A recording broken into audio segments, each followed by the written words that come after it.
siswa dapat memahami maksud dari relasi, menyatakan relasi dengan diagram panah, menyatakan relasi dengan himpunan pasangan berurutan, menyatakan relasi dengan diagram kartesius, serta menyelesaikan soal dengan konsep relasi.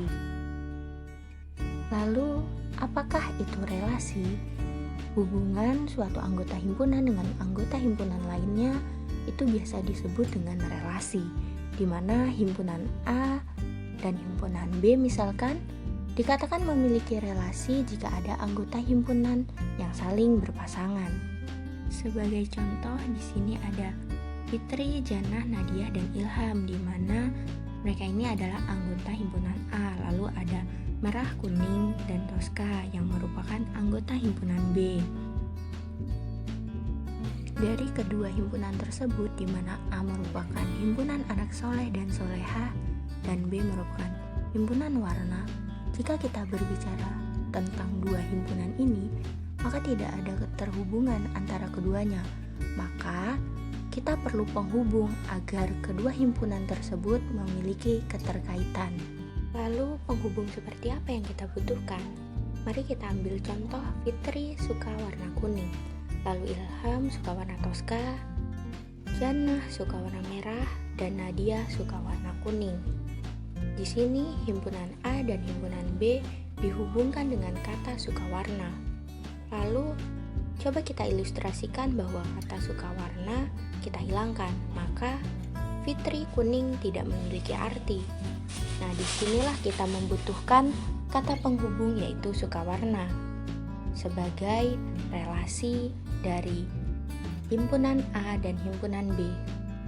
Nah, untuk menyatakan relasi ini ada 3 cara, yaitu yang pertama, menyatakan relasi dengan diagram panah. Misalkan terdapat kasus di mana ada 4 orang anak yaitu Alvin, Keisha, Nurul, dan Rofik.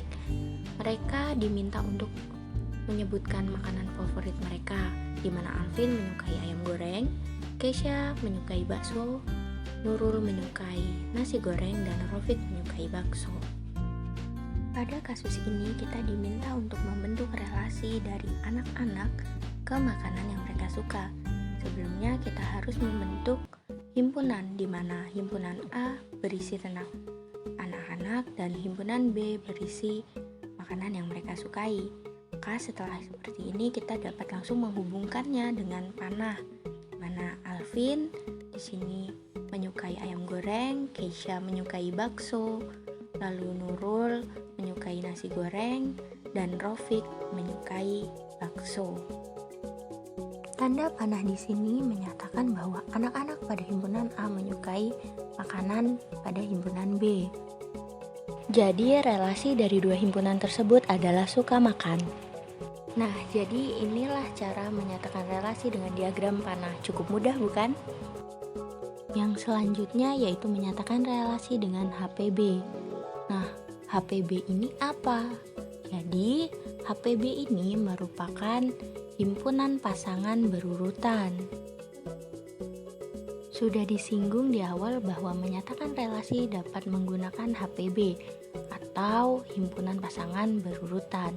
Lalu bagaimana caranya? Itu pertama-tama kita harus membuat himpunan.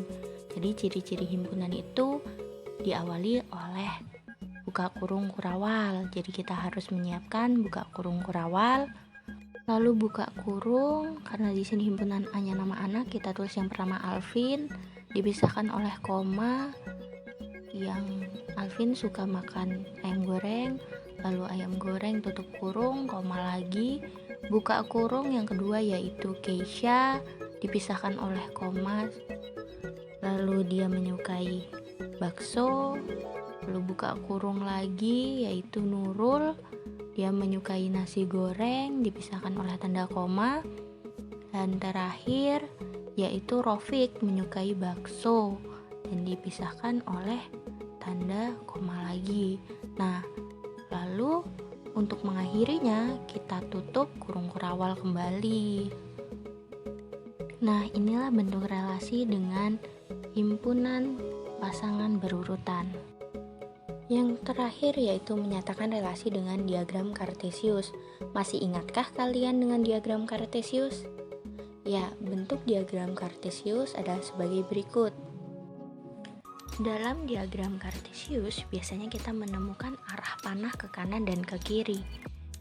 Nah, arah panah ini biasa kita sebut dengan sumbu X. Lalu ada pula yang arah panah ke atas dan ke bawah, biasa kita sebut dengan sumbu Y. Namun, karena dalam kasus ini kita menggunakan nama anak dan nama makanan, kita hanya perlu anak untuk sumbu X, lalu makanan untuk sumbu Y. Selanjutnya kita plot nama anak di sini. Yang pertama yaitu ada Alvin. Di sini akan saya singkat agar lebih mudah karena space-nya yang sempit. Lalu ada Keisha, Nurul, serta Rofik pada sumbu X atau sumbu anak.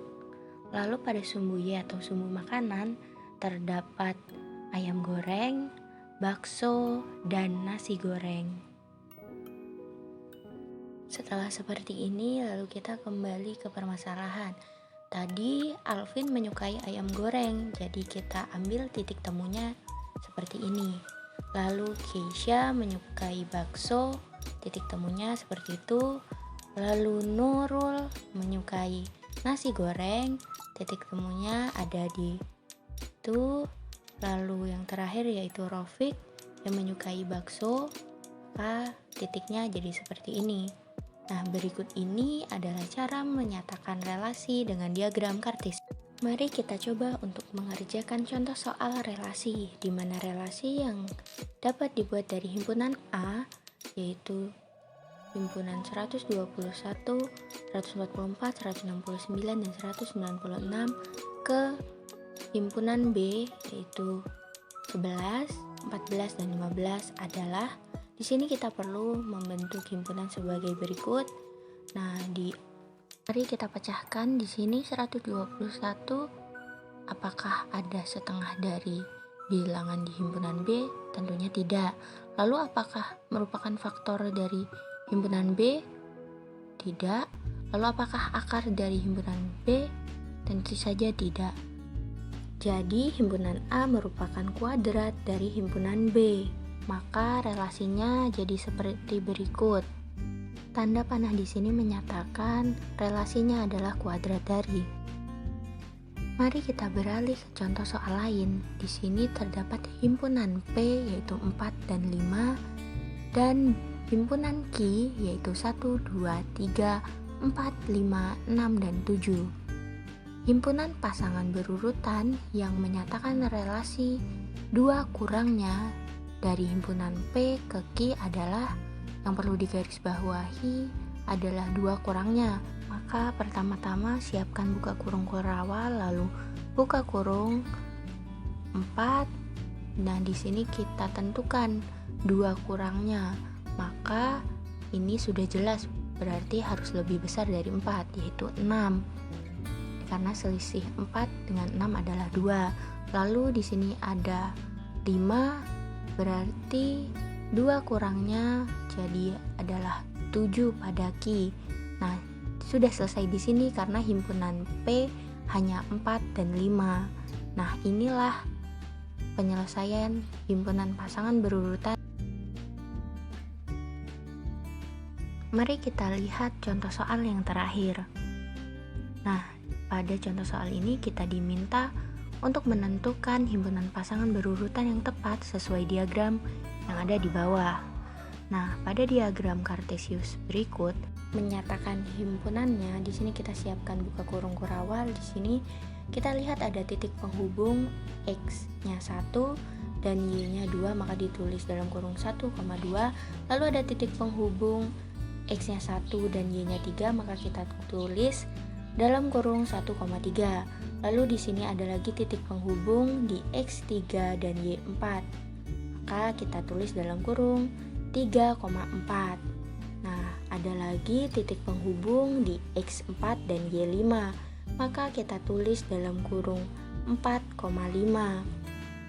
Dan yang terakhir ada titik penghubung di X5 dan Y1. Maka kita tulis dalam kurung X-nya 5,1. Nah, kita tutup dengan tutup kurung kurawal. Jadi, dengan melihat titik penghubung, kita dapat menentukan himpunan pasangan berurutan yang terdapat dalam suatu diagram kartesium.